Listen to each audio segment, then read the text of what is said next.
Hare Krishna and welcome to a new video which will be in English for a change, because I have a small audience of English speaking viewers, so I thought also to think about them and also present something for them.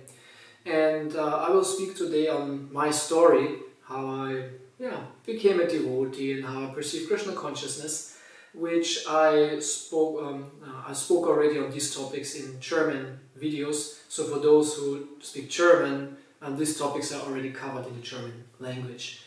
So nothing, because when I make an English video, if I do an English video, then I get lots of comments, oh, why is it not in German, and we don't understand, so nothing lost. And but the majority of my viewers is German, and I focus also on the German language. I think that if we have a gift of a certain native language and culture, and we should use this to communicate these spiritual topics then to the audience. And in the English language anyway, there is so much, there are so many presentations on Krishna conscious topics and Vedic topics, so I don't have to add there. But in German language there we have a lack, there's not much going on, so I focus on this. But from time to time I think also it's nice to do something for the English speakers. So Hare Krishna, welcome to this video. My name is Ananda Krishna Das. I'm a brahmachari, which means I'm a monk in the ancient Indian tradition of Vedic Indian tradition, Gaudiya Vaishnava tradition of Hare Krishna monk. And the Hare Krishna movement is actually it's a very old movement, thousands of years old. So I'm trying to practice and live and learn and teach this knowledge from the Vedic scriptures, basically mainly from the Bhagavad Gita, which is the holy book from India. But most of my viewers probably are familiar with this, so I guess this is not, I'm not speaking so much to complete newcomers, but if you're a complete newcomer to Krishna consciousness, then go into it and research and read Bhagavad Gita by Srila Prabhupada, chant Hare Krishna. So in this video I want to talk about myself a bit, how I came to Krishna consciousness and why am I here doing videos like this. So I'm originally from Austria, which is actually a very beautiful country. I traveled a bit in my years in Krishna consciousness, not too much. There are sometimes devotees, they travel everywhere and all the time, and for me it was actually not like this, but maybe I'll speak later on that. But I saw some places of the earth, and I must say Austria is actually a very beautiful country. So I see this as good karma that I got born there, and how I grew up, and everything was alright. Now that I'm a brahmachari, someone might ask, how was it? You had a religious background, you lived in a religious family, or how was it? No, actually, not at all. My parents were not religious. I think we never went to church, not even once together. The only time I went to church was because of school. In Austria, the Catholics are the main religion. Maybe it is decreasing also now slowly, but still I think they're the majority. And also in my school, most of the other children were Catholic, and some rare amount of the Protestants, evangelisch. There were not so many, and Muslims. Okay, some Muslims. Like in the primary school I went in my hometown, there were maybe 30% of Turkish background, and some also from Yugoslavia. And so quite some amount, of 30 children, maybe 10 were from Turkey. Many lived in my hometown, many Turks were there. So, but of the other children, we were all Catholic. And in Austria, this is common that you learn religion in school. So nowadays it's not so much anymore, it's fading away, but there it was regular how to say, study of the religion. And so with this we went also to the church. And so with parents not, but in school yes, but I cannot remember that what I really learned, and if it did affect me at that time, I have almost no remembrance in my religious education, how much I got or got influenced. I don't think it was much. But all my life, I must say, I had some belief in God. God was always, but he was in the background, very much in the background. Rarely that there came situations when I was thinking about God or praying even. It was very, very rare. But subtly and intuitively I was always believing in God. I had no problem with God, let's say like this. But I was not practicing at all. My parents were not practicing. There was no cross at home. There was no... my mother once had a Bible, but it was more maybe sentimental reason why she bought a nice, beautiful Bible with gold embroidered script, and the pages were golden. And once she read a story to us, but she read sometimes stories to us. So I grew up with stories of ancient Greek and also European fairy tales and how's it called in German, in English, like mythologies and things like this. And I read a bit. I can remember I had a big book of Greek mythologies and one big book of like European, German or Northern European stories. So once she read the story to us, and us means me and my sister, and I'm the older one, I have a younger sister. So, and as far as I remember, somehow it sticks to my mind, I think it was the story of Jesus going to the desert and being tested by the devil. I think it was this story. I don't know why she read this to us, but yes. So there was not much going on, but I was sometimes in the church and praying there a bit, and it was no problem for me. Something also making this, I don't know how's it called in English, it's called Beichte, confession. I think it's confession when you say what you did and all that. And then when I became a teenager, religion was no issue at all. I was completely concerned with typical teenage stuff. Party, girls, computer games, friends, sport. It was not too bad. I did some sport, but not professional, not in a club or some. I was always with some friends and with one of my best friends who also became a devotee, and his name is Pradyumna Mishra. He lives now in Mayapur. Very good friend of mine still, and was my best friend my whole life. And we did some sports together. We were playing tennis together, and interesting. Okay, tennis is a game what you play only with one other person, or 2-on-2, but 1-on-1. But also we played a lot of soccer, but just we two, and sometimes with other friends. But we were hanging out a lot together, or inline skating, hockey, skateboarding also, and we had bicycles. So yeah, sport was also a thing. But the older we got, then also the more enjoyable things of youth life became relevant. So religion, philosophy was not there. But then somehow or other, shortly before my Abitur, it's called Abitur in like high school graduation. I don't know if it's the high school graduation. Anyway, before you start to go to university, somehow or other I became interested in ancient cultures. And one eye-opener was, I read a book, it's called Traumfänger. I don't know how it's called in English, also Dream Catcher, like of Marlon Morgan. It's like a story of a woman who goes to Australia and meets the Aborigines there and gets to learn their ways of life and about their mysticism and about their mythologies and all that.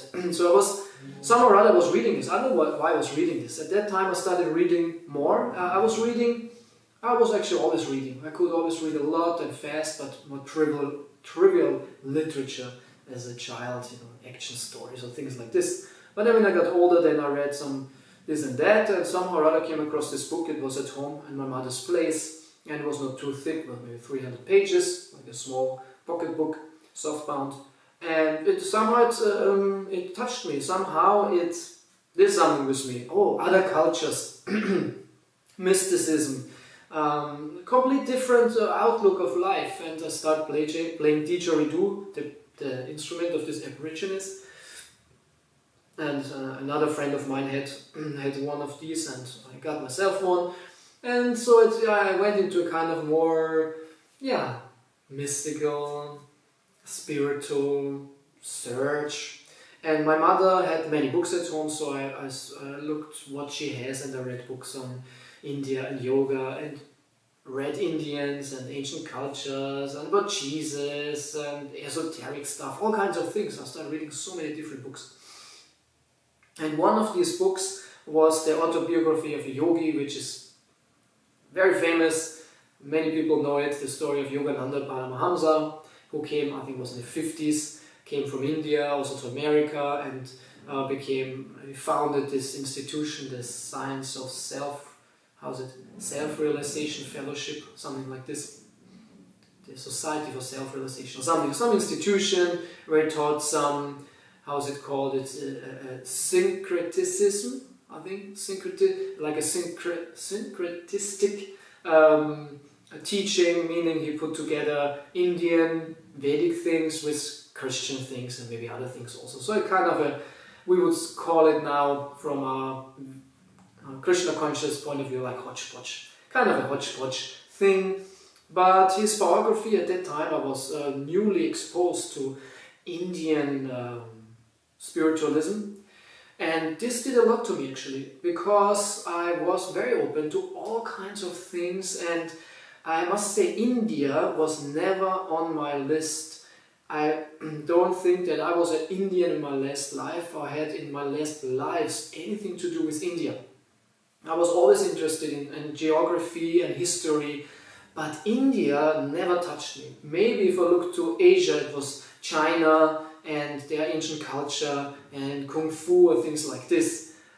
But India was like not interested at all. Even I had some almost aversions, not aversions, but it was for me not interesting at all. More. So anyway, so when I read this, actually I thought it's Buddhism. It goes so far that, because I was at that time open also for Buddhism and Yin and Yang and Tao Te Ching and things like this, and meditation, of course. We tried to meditate and do some spiritual esoteric stuff, all kinds of things, and mixed also with some psychedelic drugs and smoking of marijuana and what you do when you search, so to say. And mysticism especially. I wanted to be like a mystic and have mystical powers and all that. So this I put everything into the category then of Buddhism when it went to the East, and when it was about karma and meditation. This was Buddhism. So I read this book and I thought it's Buddhism. And then I went to the university. So I wanted to become a journalist or someone working with media, which is obvious now. I'm doing exactly this. I wanted to publish something. I always thought of writing a book or writing for a newspaper. But at the same time I had this spiritual, philosophical idealism which was pushing me so much that I thought I want to connect that even with my professional career or now with my studies. So I started studying like journalism and media, and Buddhism and Tibetan culture and language. I could combine these two things. So very interesting. So I started reading Tibetan and studying Tibetan language and culture and philosophy and Buddhism.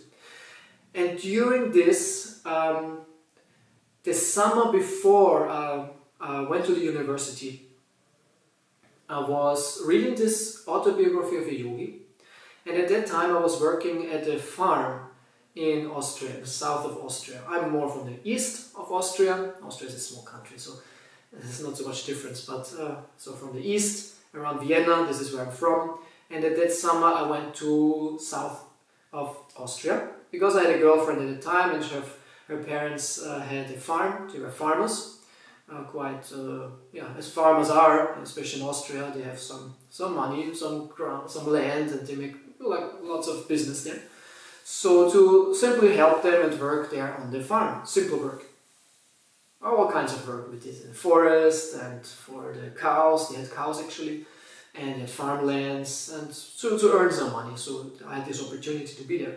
And on the way there when we drove, because I was together, I visited more often, but that summer then also I worked there. So when we drove down there, I was reading all the way this autobiography of a yogi. When I was interested in something, it's still like this. I really went into it. Many of us are like this. And you start reading and you cannot stop, and it's so interesting. And I read and read and read and read and finished this book. And when I was there on this farm, these people, farmers were quite simple people, and they had a very small bookshelf. Actually, when I grew up, we had always books. My mother always read all kinds of stuff also. She was not a typical reader of just some fiction or romance or some such things. Actually, she never read. But she read trivial literature and stories, but she read also spiritual, philosophical, educational things, all kinds of stuff. So I was always surrounded by books, so it's said that when we grow up surrounded by books, it makes something with us, that has some influence.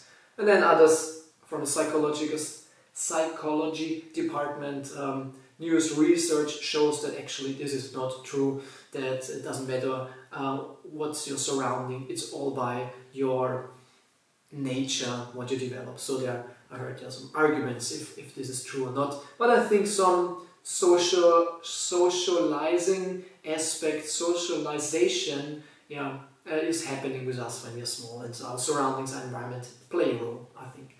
So these people were not, they had a small bookshelf, and in this small bookshelf there was a book which attracted me, between very simple books like the road map, and maybe there was a Bible, of course. Every good Austrian, especially farmer, has a Bible, and some plants, books on plants and things like this. It was a completely different book. It was brown.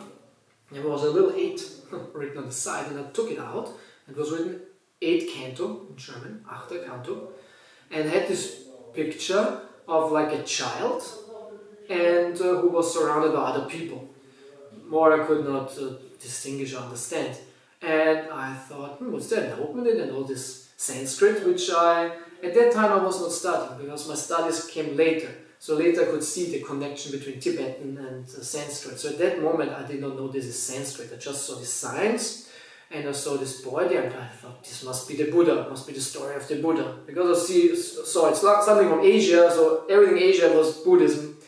So I thought it's the story of Buddha. And so I knew it's something spiritual, and I took it out, and I was very attracted. Like I would almost say like mystically attracted, and it felt weird. The book to hold, to look at, and then to read, it felt weird.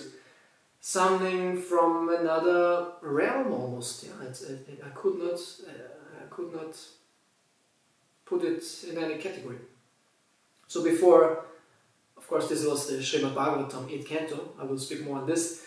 My first contacts with Krishna consciousness, I want to tell this also. My first contact ever was with Shelter, with the CD. I was with the Mantra album, and this was like in the early 90s, and I was then like 13, 14 years old. And this was the time when I went into hardcore music, metal music and hardcore music. At this age, maybe I was like 14, I guess I was 14, 15. And I was listening to this music because a friend of mine, his older brother, he was collecting all the CDs of this hardcore music, straight edge scene from America, and he had all the CDs, and so it's often like this, that the older brother of some friends he introduces you to new things. So I was listening to this music, and one of this was the Shelter band, which is a devotee band, and in the beginning of this album, the first track, they chant the Panchatattva Mahamantra. Actually, it's chanted by Bhaktivedanta Purna Swami in the Gurukul, and I think some other devotee voices are there. And this album was very nice. I liked this very much. I listened to this a lot, very, very often. So I always heard this Panchatattva Mahamantra. Hare Krsna Chaitanya Prabhu Nityananda Shri Advaita Gadada Shivasari Gaura Bhakta Vrinda. And I had the same feeling as with the Bhagavatam. It was weird, it was strange, it was interesting, it was far away, it was something not connected to me, I would say. Something far, far, far away, different, different. I had just this impression this is different. Not from this world, maybe. But I didn't give it so much interpretation. I was just listening to it and wondering a bit what it is. But then came the music and then I was not paying so much attention anymore. So I never went into it and researched what does it mean or something. But this was my first contact, as far as I remember, with Hare Krishna. Yeah. And then, before I started to study, in the summertime, I had a job bringing some to deliver some newspapers, some simple newspaper, and it was nice. I earned in like 3 days like 500 euros or something. At this time I think it was still shilling. In Austria before the euro was shilling. So this was, when was this then? Must be 2000 or something. It was shortly before the euro came, because I remember it was still shilling, they paid me out in shilling. And these were like 5,000 shillings at that time, which was a lot for me as a student. This is, 500-600 euros in 3 days. And the rest of my money I got at that time from, I was beginning to study, so I got something from the university, they supported. But before I studied, I was not university, so I did not get the money. So at that time I got the money from my father. Because my parents divorced when I was 16, and this was economically very good for me. From an economic standpoint, it was very good. Emotionally, I could handle it. I was already 16, I didn't care too much. It hurt, but it was not too bad. For my sister and my youngest sister, of course, it was very bad, I must say. Very bad divorce. When parents quarrel and all this, it was always... When I was young and they quarreled, it was not nice, definitely. So to all parents, be nice to each other. Children suffer a lot when the parents quarrel. At least I hated it. And it felt really, really bad when my parents quarreled and were shouting at each other. Yeah, so this was terrible. So anyway, at one point they could not be together anymore and they divorced when I was 16. And I said to and then they had to share, of course, whatever they had. So we had a house, we were living in a house. So my mother wanted to stay in the house, and my father said yes, he will move out and get another house. So either he would go into this other house or sell this other house and then, go along. But so they asked also who wants to stay with whom. They gave us the choice, us as children, and me as the oldest. Also, of course. So anyway, my condition was I didn't want to choose between both. I liked them both equally, I must say. So I said, I stay in the house, and whoever stays here is with me, and who goes, goes. Yeah, I cannot decide. So somehow or other, this was my point. I didn't want to choose. And before everything became clear how they will manage the whole thing, it was said that my mother stays more or less with the children in the house and he goes, my father goes. When I gave this condition, my father changed his mind and said he will stay in the house, which was a shock for my mother, because that meant she had to move out, and this was, but I said, anyway, you decide this. I stay in the house and whoever stays here, it's fine with me. So I was okay with that. So my mother moved out with my sisters. And my father sold this other house he had and gave the money to her, which were at that time maybe 100,000 euros. And nowadays it would be 100,000 euros. It was 1 million shilling. So now it would be like 100,000, maybe a little more, so around this. So she had something to start with, and then she bought herself a flat, and okay, this was that. How came to this? Yeah, so after the divorce, because before I got some little money, Taschengeld, pocket money from my parents, but then my father was really fair and he said he will give me all the money which I get from the government, because the government also gives some children money to families. So he said he will give me all that, and he will give me also the money which my mother will pay for me. So this is also, you know, I don't know how to say it called in English, alimente, and that the parent has to pay also for the child in case of divorce. Normally, most of the time it's the man who leaves and then he has to still pay for the children. So my mother had to pay something for me. And my father gave me all that, gave it personal to me. Normally the parents keep it and buy them clothes and all that. But no, he was not doing this. He was really fair in one sense. Really, I don't know why he did this. He is a generous person. And on top, whenever I needed something, you know, he paid anyway for the whole rent and food and things. And next to it, he gave me also gave me some money. So I got, from my situation as a 16, 17-year-old boy, a nice amount of money. And then when I studied and I had on top this 5,000 shillings plus the other, so I was money-wise always set. I was not rich, we were not rich, but always plenty, more than enough. So I see this my karma, that I don't have to worry about that. So when I was delivering these newspapers in this job, there I met in one of the cities where I was delivering these newspapers, a boy who was collecting some donation or something, and he stopped me and he told me about a farm in Hungary and if I can give a donation. And at that moment I had really no money. I probably would have given him something, but I had no money. I just was delivering his newspapers. And then he told me, then he gave me a flyer. And this was the first time I saw Srila Prabhupada. It was a small black and white flyer with the Hare Krishna mantra, which I did not recognize. I didn't see this, but I just saw Prabhupada was there smiling. It's a flyer of Simhachalam, Navachiyadana Shivakshetra farm, which is now actually my base temple, my home temple. So he gave me this flyer and he said I should say Gauranga. So I think I said Gauranga, and I heard the Chaitanya Mahamantra before I heard about Krishna actually. And I said, Gauranga? Go what? I couldn't really understand. He said, Gauranga. And I said, okay, Gauranga. And it was the first time probably I chanted the holy names. And I was really amazed by this person. This was a Hungarian Sankirtan devotee. And I went to my good friend, Pradyumna. At that time it was not Pradyumna.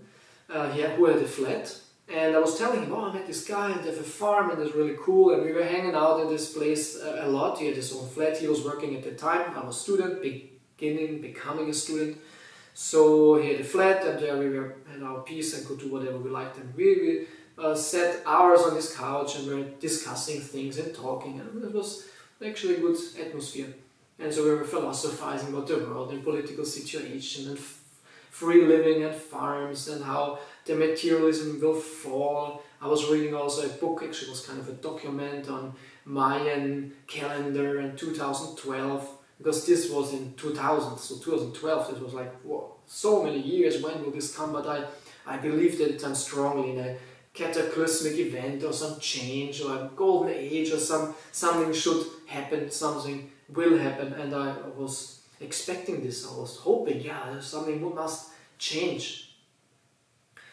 So back to the situation, or forward to when I had this Bhagavatam and was reading this, and I remember reading the foreword of Prabhupada, the preface or the foreword, and there Prabhupada explains that there's a pinprick in the society and we want this new world or one world, but it doesn't work. And then Prabhupada mentions that this Bhagavatam will fulfill this need, and it will, when you read this Bhagavatam, you become completely God conscious. I think this was the line which struck me most. That Prabhupada said, if you just read this book, Srimad Bhagavatam, you become a fully God conscious person. And I was very inspired by that. This really hit.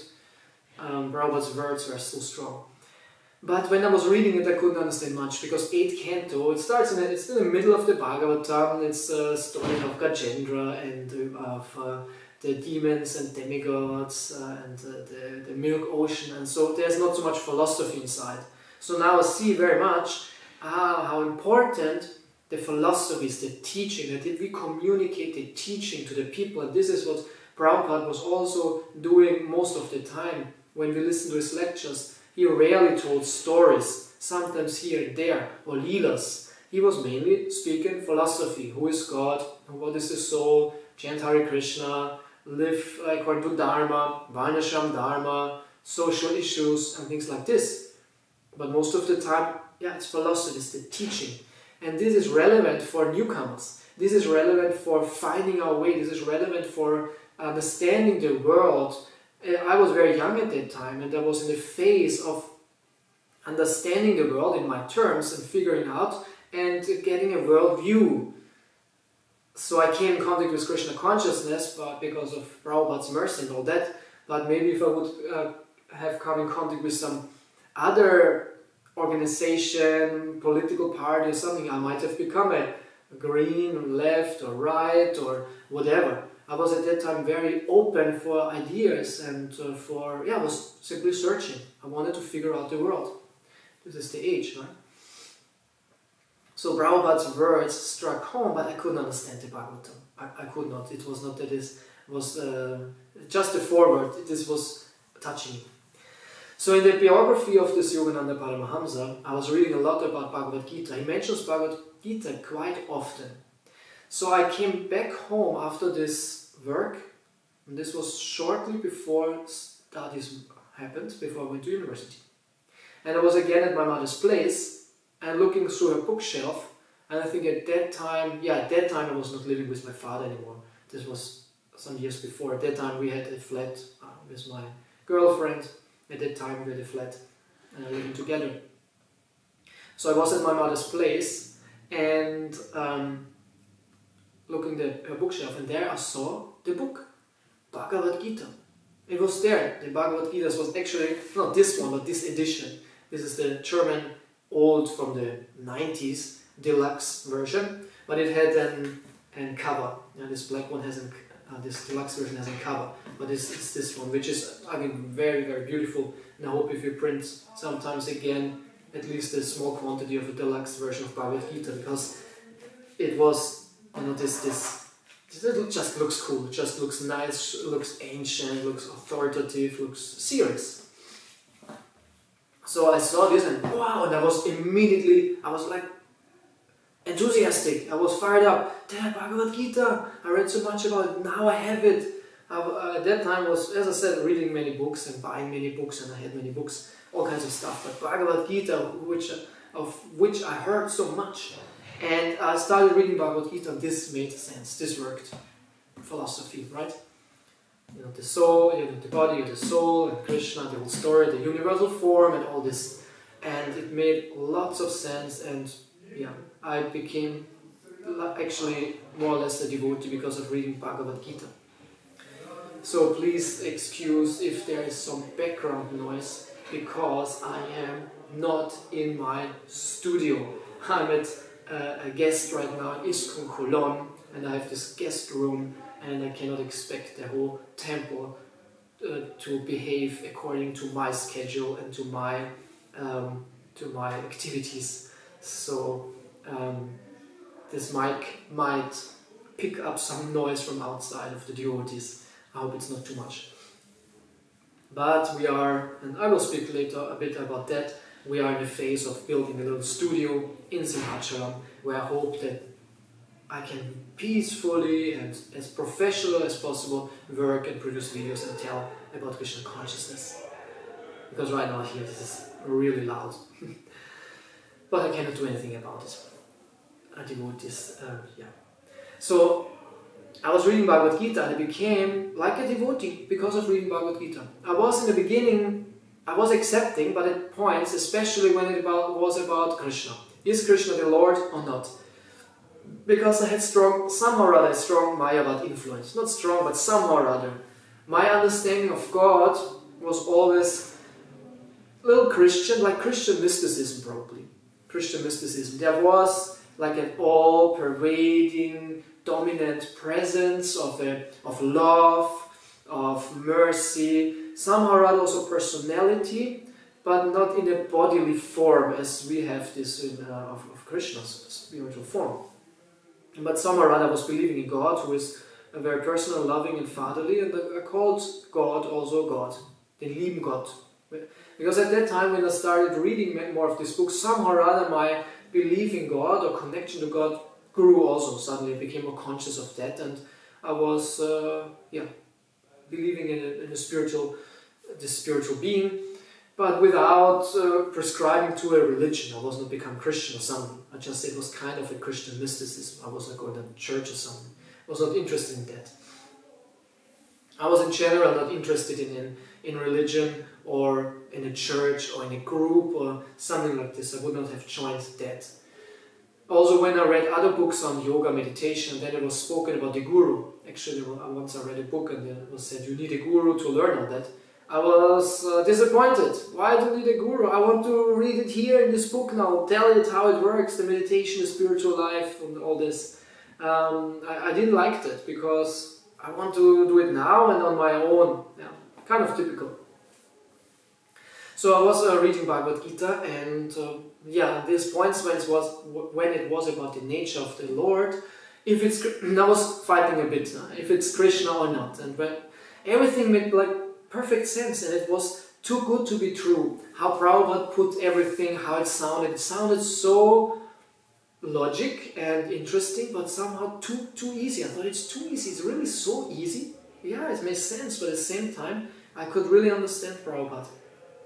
And but Krishna, when I accepted Krishna, it was amazing. As one, wow, yeah, Krishna is the Supreme Lord. It's great, and then sometimes I doubted it, and I even looked into the Sanskrit and the word-for-word translation, how it could have a different meaning, this and that. Even though I have no clue about Sanskrit. Okay, I was studying a little bit of this Tibetan, but I was in the beginning. I had no understanding of grammar.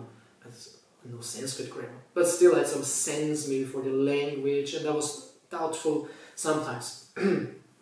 Actually, when I was at the university,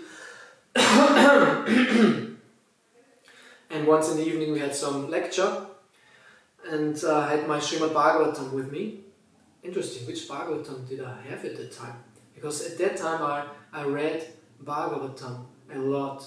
I think, I got the first canto. I don't know from the timing now how it happened. I know that one part of Bhagavatam, of the first canto, I got from friends who were in Vienna, who met a Sankirtan devotee, and they said, oh, we know someone who is interested, and he brought it to me at my birthday. Must have been then in 2001, birthday, yeah. So somehow or other I was reading Bhagavatam at university. So there was this lecture, and after this lecture, I started speaking with one of the other students about God.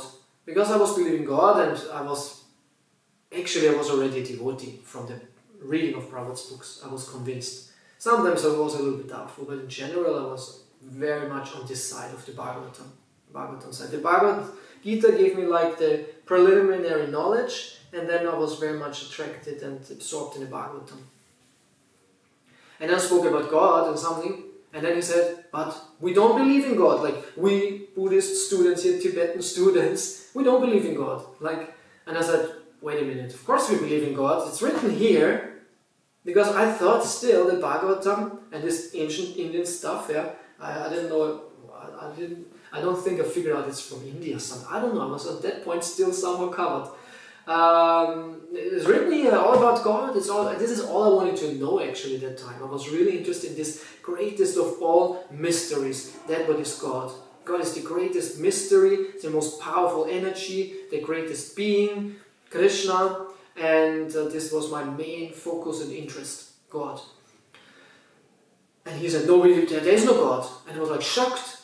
And wait a minute, what am I studying here? What am I doing here? And then very soon I somehow researched. Interesting. I don't know how I researched actually, because internet was at that time in the beginning.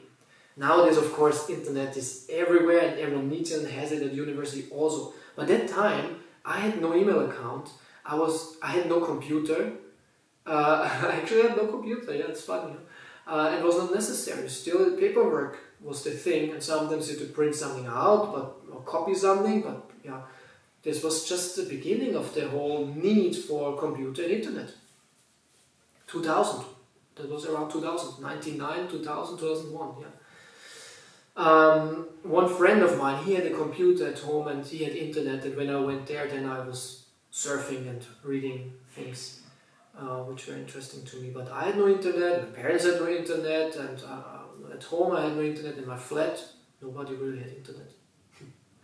So I don't know how I researched that, how I found out, but anyway, I quit this Buddhist studies after, I don't know, 2, 3, 4 months or something, very short. I did this when I found out, oh, this has nothing to do with this, what I'm interested in. But I didn't want to switch then into Indology. This would have been the logical conclusion, to go to Indology, which was in the same building, same department. This was Buddhism and Indology. And when I was at the university's library of this building, because I had to do some work or research, the Buddhist, Tibetan library and Indology library were also together.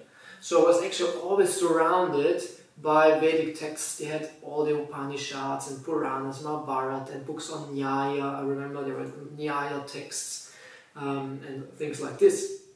So somehow or other I did not want to switch into Indology. I don't know why I didn't do that. I switched then into philosophy. Then I thought, okay, then I go this philosophical way. And then I switched into philosophy, and I made some hours of studies. And then I had also an Asian philosophy class, which was interesting. And the professor was focused more on Chinese philosophy. What is this then? The Lao Tse and Confucius and like this. But I was at that time in this Vedic stuff, and somehow or other, I really don't know how the timing works out now, I must have been already in the temple, because I was reading Ishopanishad. And everyone had to give a speech. I remember everyone had to give a speech and work out something, and this would have been then the test for this class to pass this. Everyone had to give a referat, speech on a topic. And I asked the professor if I can do something on, the Upanishads. No, I think I asked him Bhagavad Gita or Bhagavatam even, because then he said no, because Asian and Indian, how was it? No, he said Puranas he didn't like, he didn't know much about it. He was more, as I said, into the Chinese stuff. So, but he said I can do, and either I or he recommended that maybe Upanishads.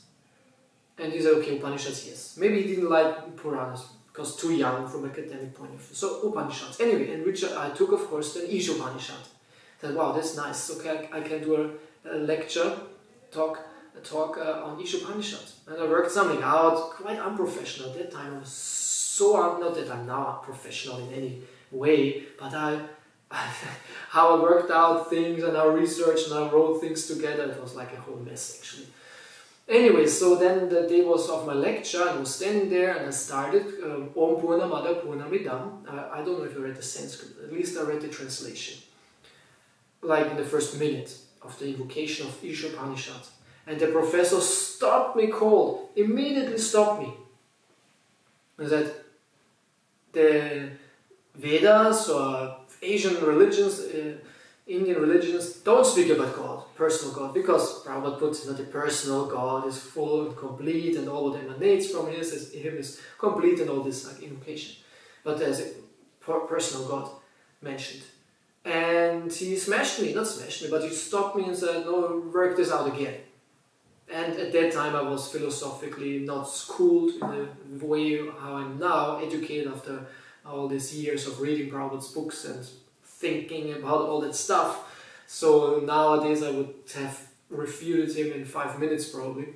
But at that time I had no clue, and I was more shocked in front of the whole class, and I was just sat down and I was not happy that I was stopped after 1 minute.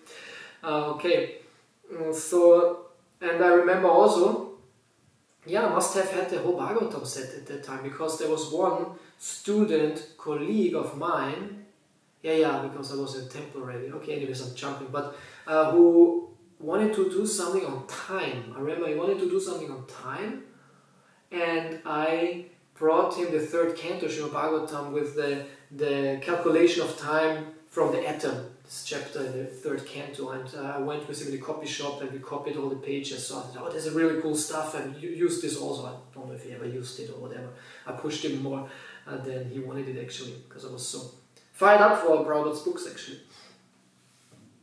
So, but back, yeah, so I got this flyer, and this was my first contact with Prabhupada, and I said Gauranga, and I told this also to Pradyumna, and but yeah, I never knew where devotees were.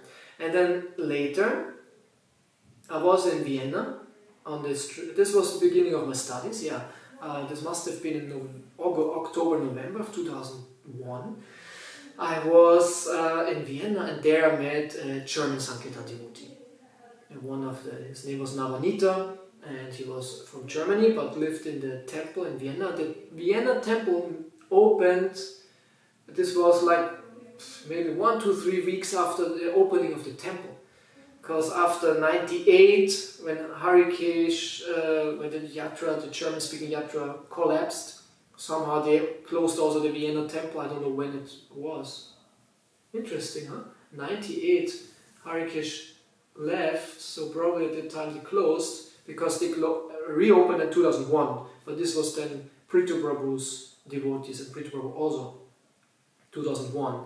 And this is when I met this devotee on the street, and I had no money again, but I was really attracted to the books. He was distributing books. I think it was even a marathon, and he gave me some of these books. I asked if I have money. I said no, but okay, let's go to the cash machine. And a couple of meters, we went there. I picked up some money, and this was where then was it euros or shillings still?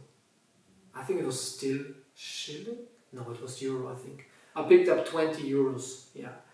I gave him 20 euros, and he gave me 5 books actually. Yeah, he gave me 5 big hardcover books, which, well, BBT wise might work out. And these were books like Im Angesicht des Todes, Second Chance, and Queen Kunti, and I think a Krishna book was there, Bhakti Yoga, something like a mix of these books. And he saw that I'm interested, and asked me if I want to come to the van. They were about to make a break. So we walked to the van. Before this, we were going to the shop, as Sankirtan devotees do, to get some thing to eat for the break. So we went to the shop, and we met other Sankirtan devotees, and the whole group was there. And this is where I did my first service for Sankirtan devotees. And I asked them if I can carry the books, because they had so many books and they were shopping. So I just was carrying the books. So Krishna inspired me. I'm happy for that. And then we went to the van, where we took prasadam. Yeah. The prasadam was like butter bread. Yeah, I remember butter bread. And devotees, I don't know if they do it everywhere in the world, but these devotees, they liked butter. And they put an equally thick slice of butter on the bread as the bread. Yeah, the slice of butter was as thick as the bread. It was huge. I remember that as a child, I always liked butter bread. I really liked it, but with a decent amount of butter. And I could never eat a lot of butter like this. So when I saw this, I was a little bit shocked. But he gave it to me, and I ate it, and it tasted extremely wonderful, so nice. And I ate the whole thing, and I didn't want to ask, oh, can we have more? I was a little bit shy to ask for that, but I hoped that they asked me, do you want more? And for sure, they asked me, you want more? I said, yes. Yeah. So we were then talking this and that. I don't know what we talked, but I remember that there was a poster of Krishna running with the chariot wheel to kill Bhishma on the battlefield of Kurukshetra, Arjuna hanging on him. This picture was there, like a poster. And when I saw that, I could figure out this is Krishna's, Arjuna is on the battlefield, this is Bhagavad Gita, but I knew that Krishna said he will not fight. So I asked Navanita, this devotee, why is this? Why was Krishna fighting? He said he will not fight. It's fair, he's God, he cannot fight, that he would destroy everyone. So he told me, yeah, he was promising, but in order to protect his devotee, he breaks his promise. And this hit home completely. I thought, wow, Krishna is so nice. Yeah, that makes sense. Yeah, of course. So we had a talk like this, so I knew already something of Bhagavad Gita. Bhagavad Gita was my book, and actually also the Bhagavad Gita I got very soon, right? And then also when I was at university, I went to an esoteric shop, yeah, which was not far from my institute of where I studied this Tibetan. It was an esoteric shop, and there, somehow or other, I was looking around which kind of books they have. I always looked for books, and when there was a chance for books, I used it. Yeah, any chance I had for books, and especially more mystical books I used, so I went into the shop. And the lady said, I have something for you that might be interesting. And this was a book of Armin Risi, who was a Hare Krishna disciple. He wrote a trilogy, which he called the Multi-Dimensional Cosmos. The Multidimensionale Kosmos, I think was called. And the first part was called God and Gods. The second was about the invisible worlds. And the third was then about power change in the world.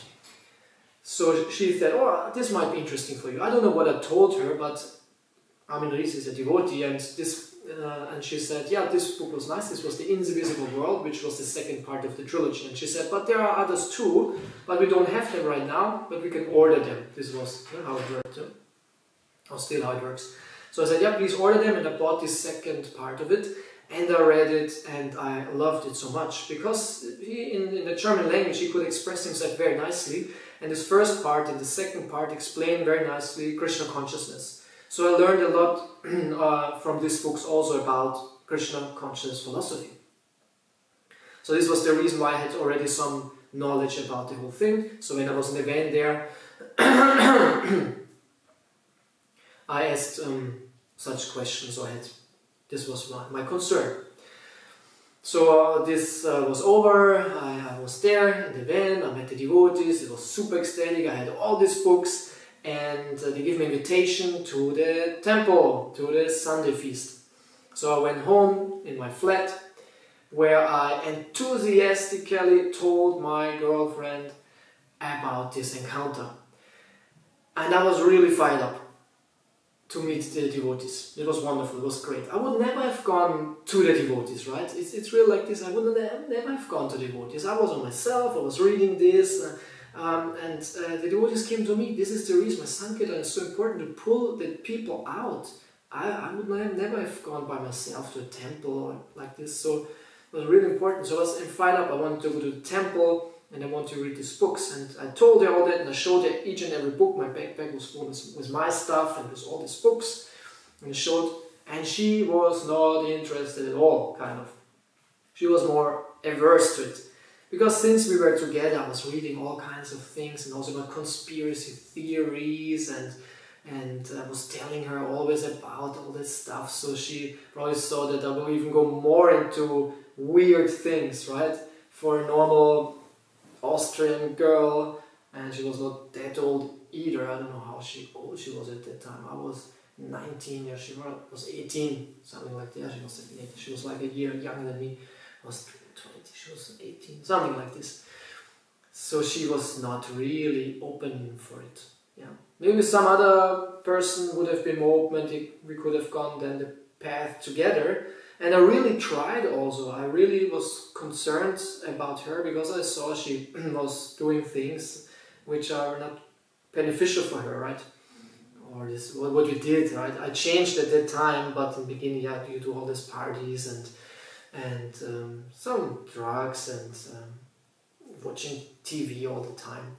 So I was a bit disturbed also by her behavior, that she was so unphilosophical, let's say like this, that she was so unphilosophical. And I tried to change that, and I really liked her and thought, really, yeah, we can become devotees and do it. But the more I tried to change her, or communicate something to her, the less she was interested. Very typical, very typical. Actually later, I remember once I wrote that, like in the end, when it dissolved, maybe I'll tell it later. Maybe I don't tell it at all, maybe I forget it. Maybe some of you might be interested, but maybe I forget it. So yeah, and then I went to the temple for the first time, where Navanita, the devotee, the Sankirtan devotee, greeted me. at the entrance, and it was like, wow, here you are, and great and wonderful. And at that time I didn't know why he's so enthusiastic, but now as a Sankirtan devotee myself, I know if I meet some nice person on the street and he comes to the temple, and it's great, it's wonderful, right? This is what makes our life successful, if we preach, if we communicate Krishna and people are attracted and come.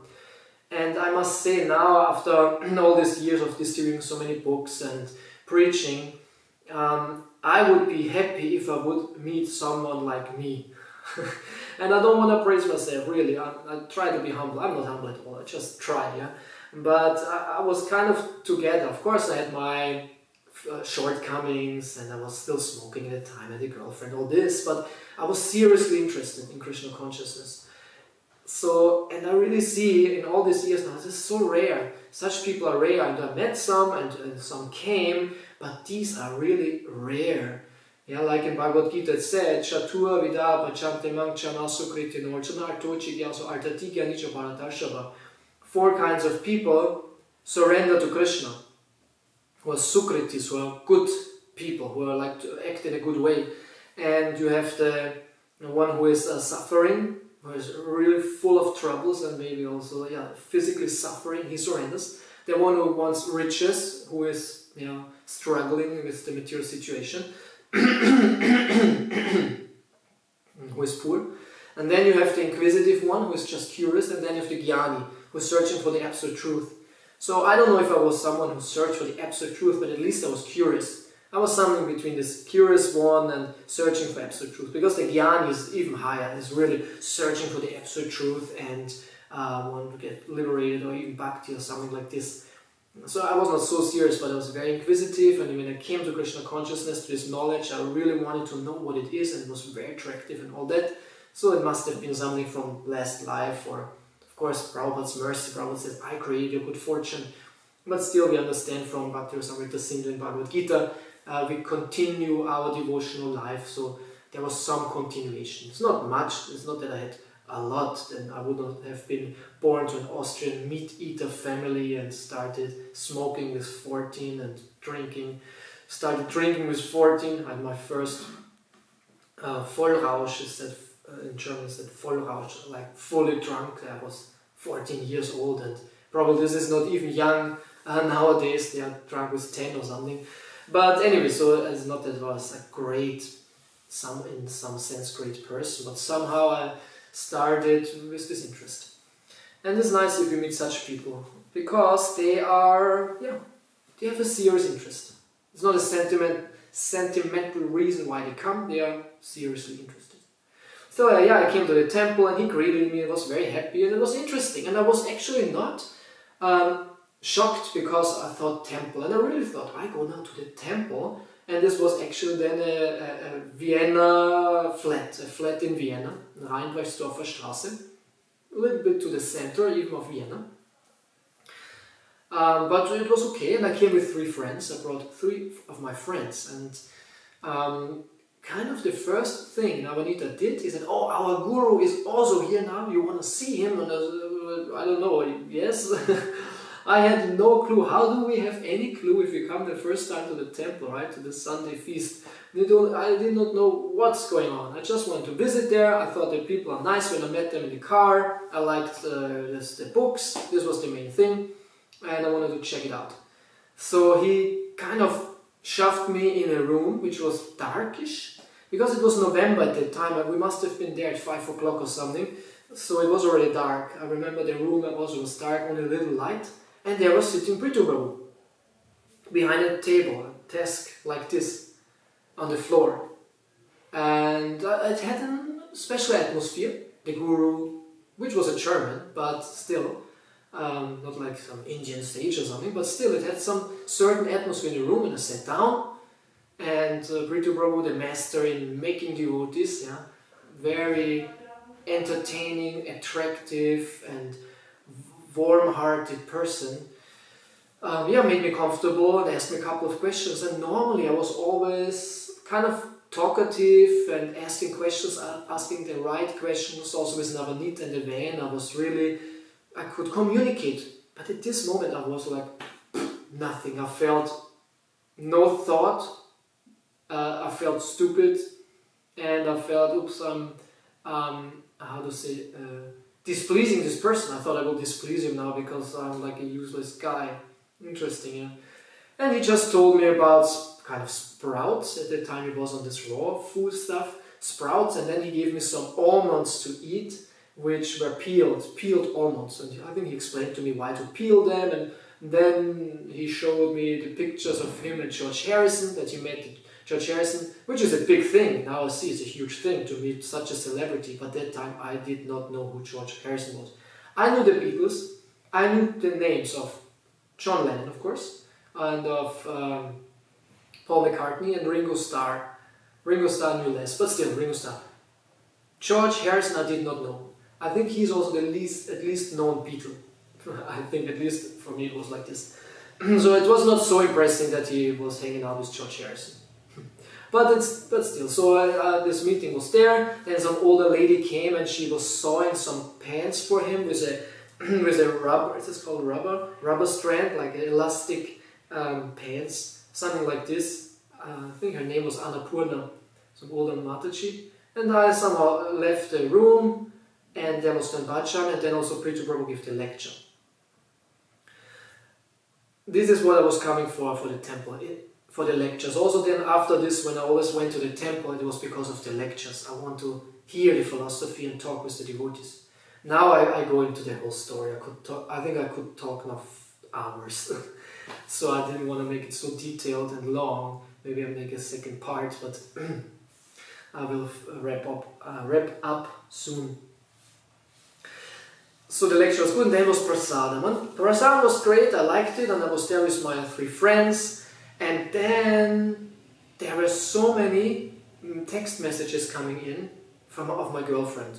Where are you? When are you coming back? I don't know why she was so much on my case in this situation. I said I'll just visit this temple. Maybe I said I will be back in an hour or something. Maybe it was late. I guess it was late, yeah. Might be because we came at 5 and Kirtan, lecture, it goes long. Maybe it was already 9 or something. Not that this was late, but somehow or other she nagged me with one text message after the other. I don't know what her problem was then, back then. Now I know, she intuitively knew that this means trouble for the relationship.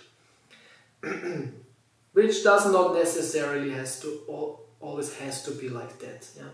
It's not that we recommend relationships to break up for Krishna consciousness. Better is if they stay together, especially if they fit together. And most of the people need relationships. Yeah? But for me that probably was anyway a better solution. But later more on that.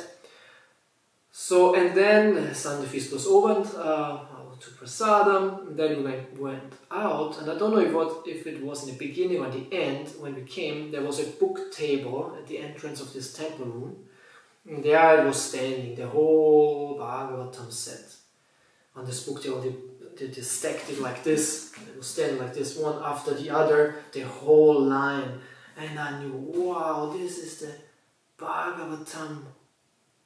I don't know why, I was reading the first canto already, but somehow I only had the 8th canto and I think the first canto part 1.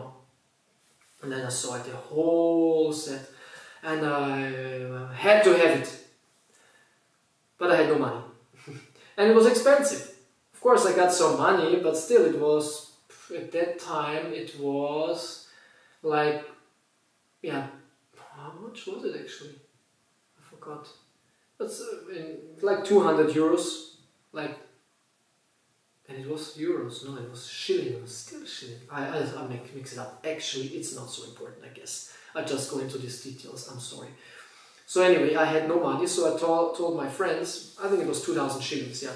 I don't have so much money now, so maybe we do like this, that we share the price. We are 4, so 2,000 times 4, and divided to 4, 500 each, and I put my part also on yours because I don't have money, so they 3 paid for the whole Bhagavatam set, which we took, and then which I took.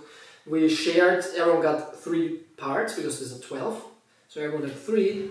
We were riding a train back home because we were going with the car with the train to the temple, and then in the train we were sharing, and they looked at the pictures. It was very attractive. Bhagavatam was so attractive. Pictures in the back and in the front, and everyone got these parts, and I started reading Bhagavatam. I read until the 4th canto, until I joined. So I knew already something, and then I went to the temple, and then I started again from the beginning. I thought, okay, this does not count. I was living my sinful life with the Bhagavatam. I was reading Bhagavatam, so this doesn't count. I started again when I moved in the temple then in 2002 in the summer. And many things happened, of course, then. This was the transition phase. This was the first temple visit until I really moved in. I had to really finish up all my stuff, my university and the relationship, which broke up. And I had to move out, of course. And so this was a transition from my karmi life then to like devotee life until I could join. So I had to finish all this stuff. And yeah, I remember when I visited sometimes some festivals, and I was at one festival. No, it was Nrsimha Chaturdasi in 2002, my first Chaturdasi festival. First time in Simhachalam was 2002 for Gora Purnima. I went with the devotees there for Gora Purnima festival, and it was very small. But Chaturdasi was big, and they still had this big tent at that time. We had a huge tent, still from Hare Krishna's times. And I remember on the Chaturdasi day also when we took prasad, it was raining, heavily raining. And I was sitting in this tent, and Prithu Prabhu was there. And I remember now, when I first came there for the Chaturdasi festival, the weather was fine. And I remember walking this tent, and the lecture was in a tent, and on a high seat, like on a stage, there was a lecture going on by Ravindra Swarup Prabhu and Ananda Maharaj. And I remember looking at, and I think Maharaj spoke, and Ananda Maharaj I was very attracted. He felt so happy and charismatic and powerful also, and a very attractive speaker. I remember it was very nice to see. Yeah, so this weather was fine. And on the Chaturdasi it was raining, I know. I took prasadam. I think I even sat alone there. I was talking with some young boy. Anyway, so this was then my first time Chaturdasi. And I went with another friend of mine from, back then. And I bought some books, and I bought 2 books. One was this Nityananda Charitamrita. The title is speculation as far as I know, but yeah, it's a compilation of all the stories of Nityananda. And the other book I bought was the Panchatattva book by Stephen Rosen, Satyaraj Das, about what is Panchatattva. So interesting, I did not know so much. I don't know why I chose these books, but they had some book tables there. So when I came back home, I really wanted to read these books, and interesting, they were in English, but somehow or other my English was okay. I don't remember anyway that I was a good English speaker. I had some good education in English, and I liked languages, but somehow or other it worked out for me. So I came home after this trip, and I was so purified of this Chaturdasi festival. I was so fired up and so happy, and it was so cloud 7. Really, I was so happy. And I came back home in this depressed flat with this miserable, depressed girl. It was such a contrast, how to say, I was caring for her. I was, I wanted to help her in all this. I forgot the word, but she didn't want. She was like anti. So I remember I came in, I was wow, and she was standing in this kitchen, back to me, cutting some vegetables, doing some. And I came in and said, hey, hello. And she was just standing with her back and said, I think it doesn't work anymore. And I was just, not because she said that, I was just ecstatic from this festival. I was so blissed out, and I was on cloud 7. And she said that, and I did not care. I did not care. It was already a little critical before, and maybe we thought we can manage it, or maybe she becomes devotee, or I get less devotee, or we figure it out. But this was then the obvious end, and she said that, and I was standing there, and I actually didn't care, and I thought, yeah, I think you're right. Yeah, doesn't work anymore. We were too different. I was too far away already. No, of course, this is often the problem when people join and they are couples, that the devotee, the one who becomes a devotee, he changes drastically. And this is often too much for the partner. It's too much of a change. So in that sense, very often the one person who is the normal, it's not his or her fault. It's actually the fault of the one who becomes a devotee, because suddenly he changes so much, and this was not expected. This was not negotiated. This is not okay in one sense. You cannot be so different now and expect me the relationship still works, that I go along with that, right? I can understand, right?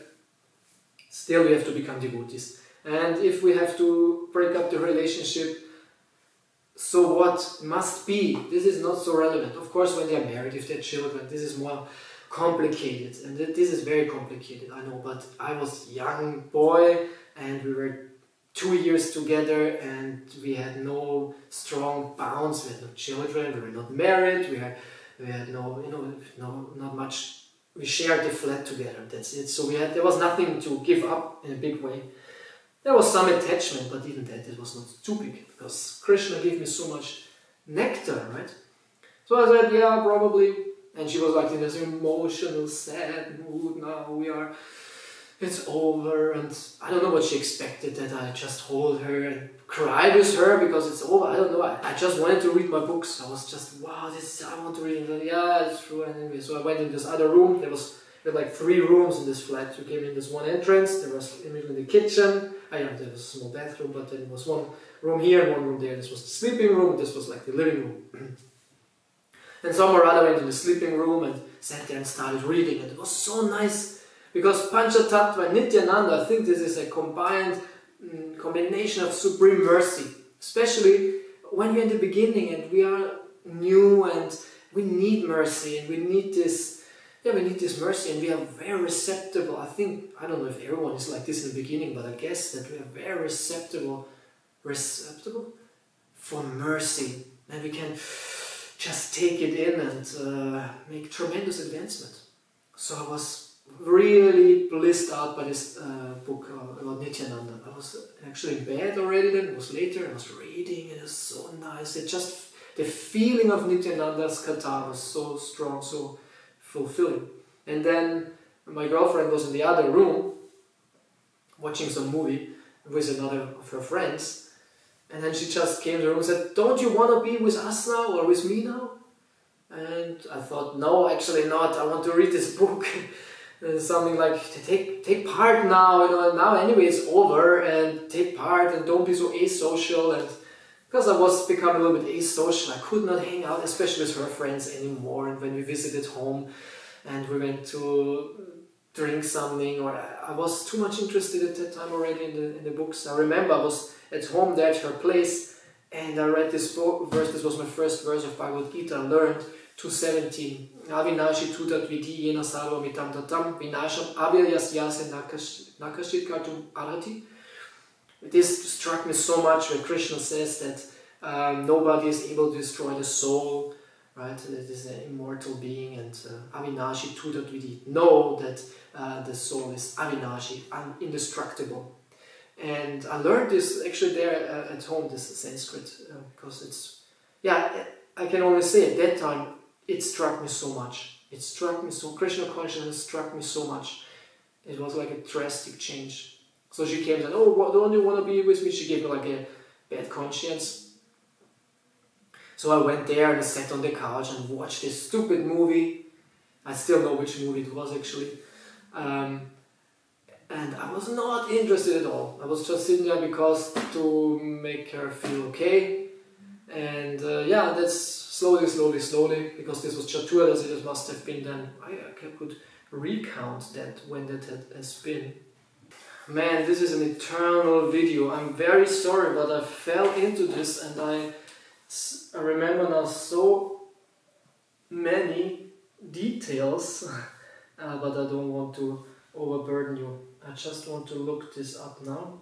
So it was on 25th of May in 2002. So almost more than 17 years ago, which is quite some time. Good, so then the whole thing dissolved. We concluded, yeah, doesn't work anymore. As I said, yeah, I tried to make a devotee, and then later on when I it was kind of over, and I was once visiting her then, and she was a little bit fried, and I wrote, because sometimes I like to write poetry, so I wrote her like a little poetry to maybe relax her a bit, but actually it made her more angry. And where I mentioned that I love her. And later on, she told me, she also wrote a letter to me where she complained, how do you say you love me and you leave me? What kind of love is this? And then she wrote also, Krishna is my biggest enemy. Yeah, that she wrote in this letter. But I think it was just because she was fried. I don't think she was a demon. Because then she met also, I met her on the street later also, and I distributed prasadam. I rarely distribute prasadam. I don't know, at that time I distributed energy balls. And she bought some energy balls, she gave a donation, took it. She met also our temple president, Krishna Kumar, on the street, and she complained, oh, you took away my boyfriend. But he was so expert, he sold her a book, and she took it. So she had some favorable attitude. It was just because of our situation that she was not so open. So yeah, as I said, when we change so much in a relationship, it's hard that the partner, if it's not as interested, a devotee was really interested, changes with us. So I can understand. But anyway, I was not happy anyways, but this is another thing. So, and then everything dissolved, I could leave home, and so many other things. Anyway, and then I moved in the temple, like in July 2002, in the summertime. And then my serious spiritual life started when, and this is, I think it's another video, I will not keep on going, this is like long now. Maybe I'll speak another time, and I'll speak another time of what happened then, because of course so many things happened. 17 years ago, of course so many things happened, so many things developed, and it's nice to reflect retrospective things, especially as a devotee, because I can see that I learned many things and how to understand Krishna consciousness, and I will speak more on that. So this part, what I was telling now, especially for those who speak German or only speak German, who will not understand this now, but it's no problem, because this I told already in other videos. But that what could come now, which is like after the joining and how in detail this worked and about the situation, this I was not discussing in German, so I will do this very soon and I do it also in English. I swear I will do it. Often I say I do it and I don't do it, because I have so many projects or ideas and I want to work on them and I have no time. The day should be a little bit longer, maybe 48 or 96 hours or whatever, to accomplish everything what we want to do. And especially since I do this YouTube channel, I always think about ideas, about topics of videos I can make.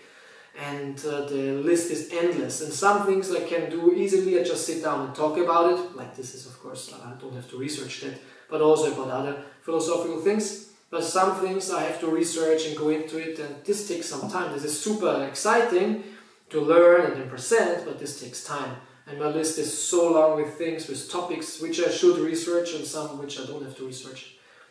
So yeah, a lot to do, I'm busy with all that. Yeah, in the end, thank you very much for watching this long video. I hope it was entertaining, at least it was for me, talking about that. And yeah, my channel, please support my channel. This is a very dear project of mine. It's not a very dear, it's like my project right now. It's like my main preaching right now. I was many years on traveling Sankirtan book distribution, then more educational things and Bhakta program. But now this online preaching and the videos and lectures, I'm not doing only these personal things. Normally I teach Bhagavad Gita and Bhagavatam and Vedic philosophy and things like this. So this is a very good medium for spreading Krishna consciousness in modern times. So please support that. Please subscribe to my channel, even though I don't do too many videos in English, but if you don't mind, please subscribe. Do this also, but this comes first. Subscribe, yeah? Press this subscribe button, because this helps my channel to grow and to have more influence and all this. And if you like this video, press this, yeah, like me, thumbs up. And if you can, because my channel, my project is still developing and we need many resources for building a studio, making these arrangements, needing technical stuff, probably needing another camera. This camera is quite good, but probably need another one, or another one, maybe even two, for more angles, and so much equipment is needed. So if you have the capacity, please help with a donation. If you're a foreigner outside of Germany, PayPal is probably a good choice, or a transfer to the account. The details are in the this video description. There will be the details for my PayPal and for my account. So if you don't mind, help with a donation, big or small, or if you know someone who likes support like devotees like this in their preaching. I'm also a brahmachari, so I live by the donations. Then maybe you can help with a nice contribution. And share the video if you like, if you can. If you have questions, write in the comments. I'm super excited to hear from you. So this was, in short, in 1.5 hours or something, a little introduction to my story. It was really introduction, so much more could be told. And I said I will do more in English. I thank you so much for your kind attention and your support, your help, and see you in the next video. Srila Prabhupada ki jai. Hare Krishna.